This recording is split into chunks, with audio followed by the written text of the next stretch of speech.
Tunjuk wonten ing desa Krangdunduk.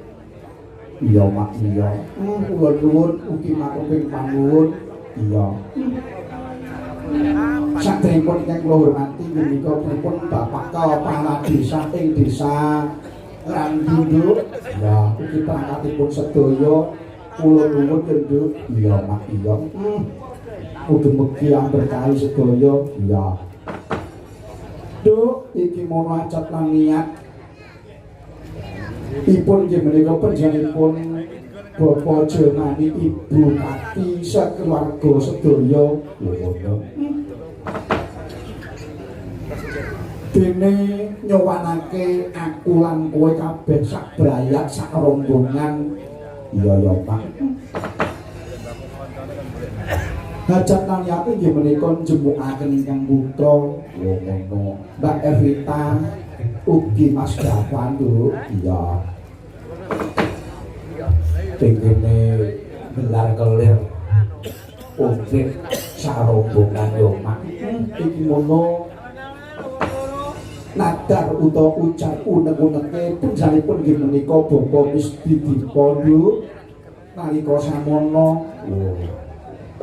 Sampun almarhum ya Mbak terus almarhum iki menika duk rikala semanten taksih gesang Bapak mesti dipondo ya pangunek-uneke ambok bilih iki menika putra saking Bapak Jelmani Nduk menika kala rumiyin ugi kan wayah-wayahipun Bapak mesti dipo menika sakit utami gerah.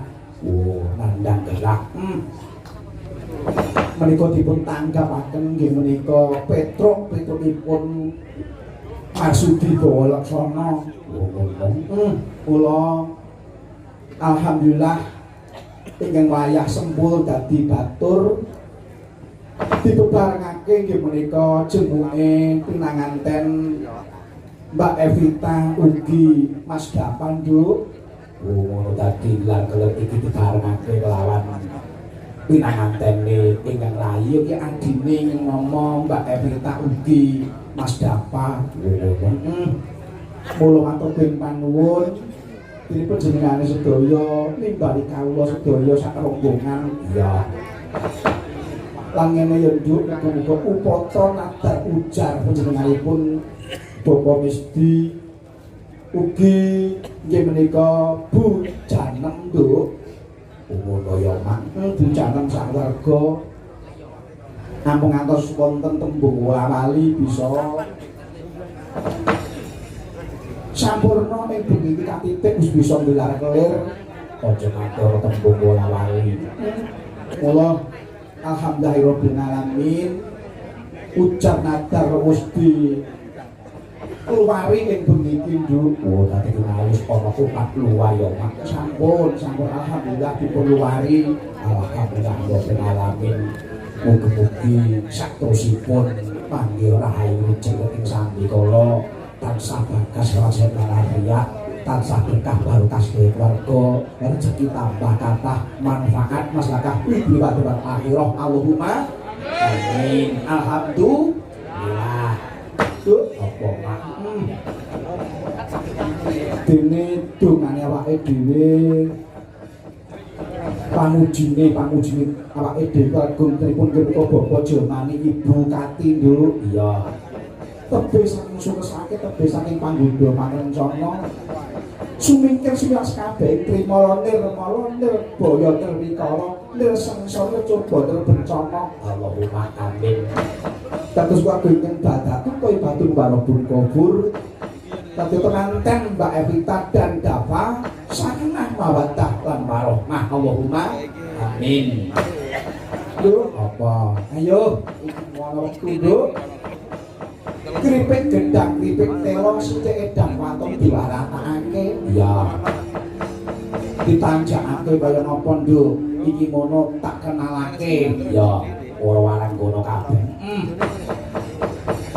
Niki mengke kula kenalaken asmanipun setunggal Bapak setunggal tandane kenal panjenengan dadah ngeten nggih Mbak nggih. Perkenalan sinden nggih menika setunggal Mbak Hani Kusuma saking Tulungagung. Alhamdulillah rabbil alamin nggih. Jangan dibuat ini kaya gitar Spanyol ya, kaya gitar Spanyol jangan bantu kaya cendol dawet ya.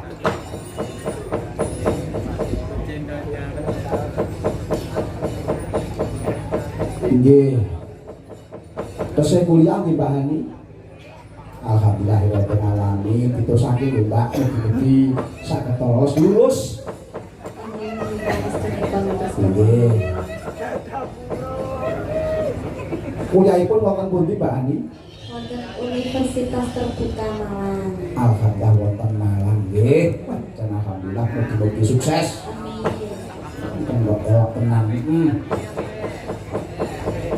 Nggih terus saklajengipun Wananggono saterusipun Mbak Arimami saking Kota Wonogiri.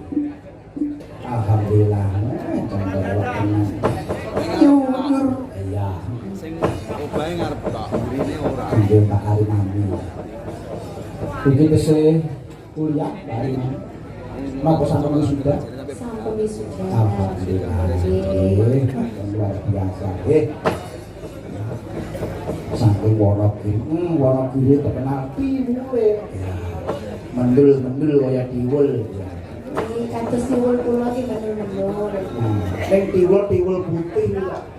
Dalam Tiwul kuwi tiwul putih. nek ngen kula anu apa? Iya. Ireng. Wah. Iya, apa cahyo? Lho, eco sing ireng nek tiwul niku lho. Eco sing ireng? Eco sing ireng. Percaya aku. Tenan nek tiwul sampeyan kok tiwul sampeyan. Tiwul Wonogiri jelas. Sekor tiwul kuwi pokoke nangkleng. Terus dibumbu karo kulipan. Diklepik-klepik jas iki. Bayam. Rempeyek teri jangane terong. Iya. Tapi matur nuwun terus sak teruse Wananggono Mbak Fitri saking Badekan Ponorogo. Alhamdulillah, jan saya iki mongah niku. Sing mongah. Ngomong-ngomong sing delok kaya ngene nek ono meneng sing delok wah polahe iki jan. Lah nggih. Niku sing nonton nggih. Nuwun. Sing nonton niku. Nggih ya termasuk kula ngene iki. Niku mongah-mongah apa ngangah-ngangah? Napa, Pak? Lah, niku Tenan kok Nduk Fitri ini ora kenceng ngono wis pokoke bahaya. Nggih, sok dikencengi. Nggih, sok dikendoni. Ngoten. Nek ngene terus kenceng terus. Iya. Nggih, alhamdulillah Mbak Fitri saking Badekan. Saterusipun profesi Mbak Fitri kesupen kula profesi. Nggih, kula nek enjing menika dados guru. Oh, alhamdulillah guru. Nggih, guru. Mulai siang dugi sonten dugi dalu ngeten iki. Nah, niku dados biduan.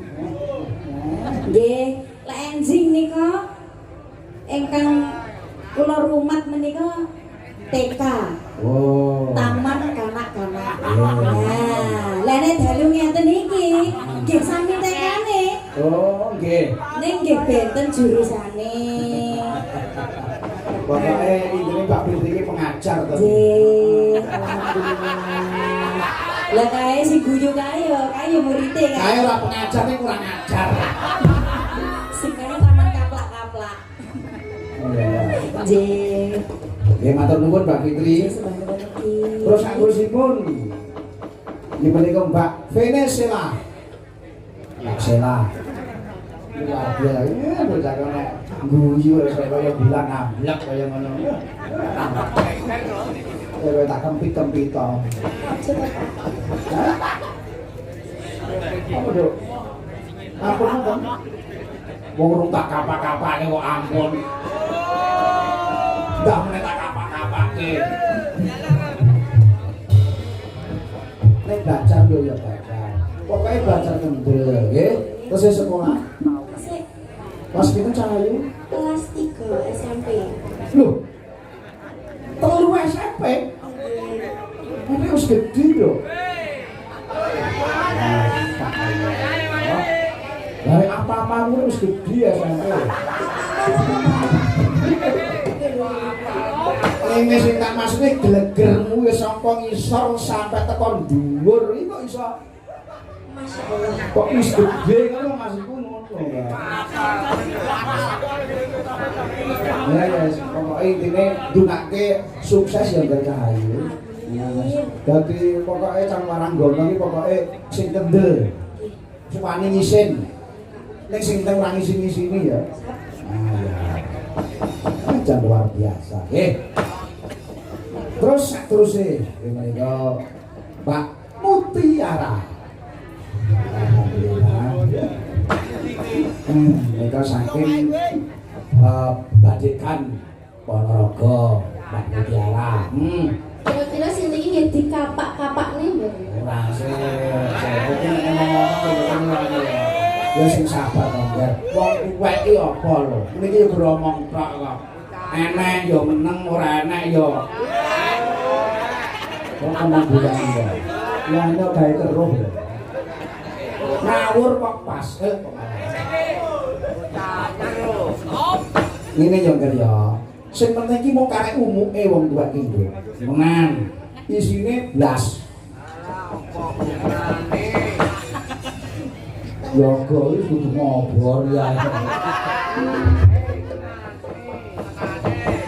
Yo Mbak Mutiara.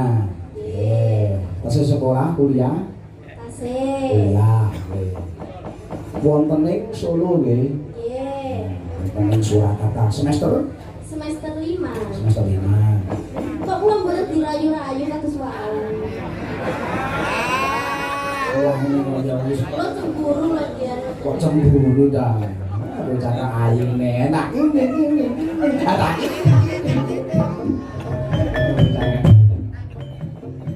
Asal kok antuk dikono bingung.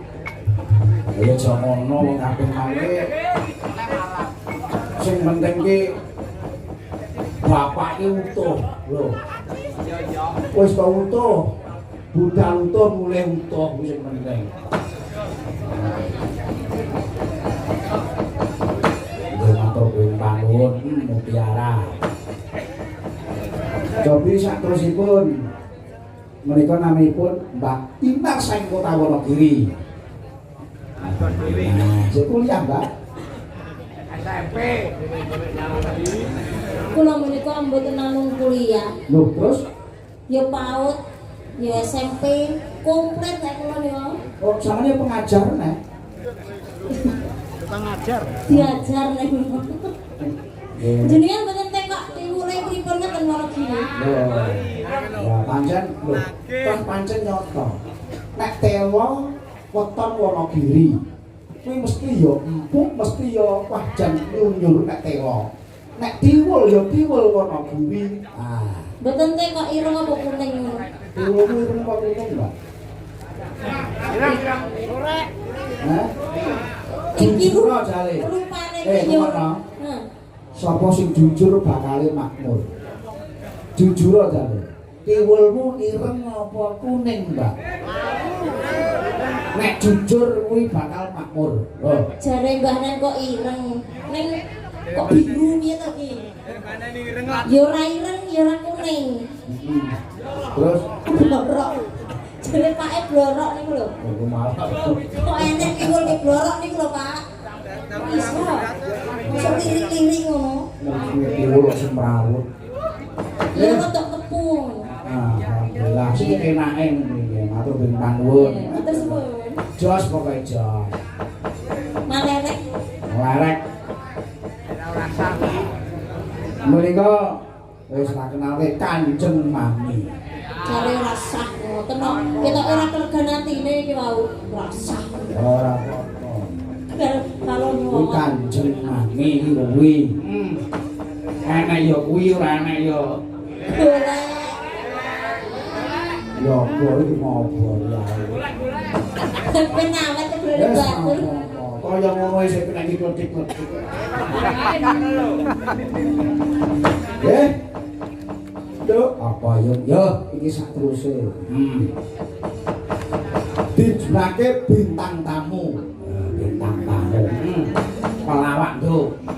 Iki undang Anjayeng Bawana. Lah yo. Sapa?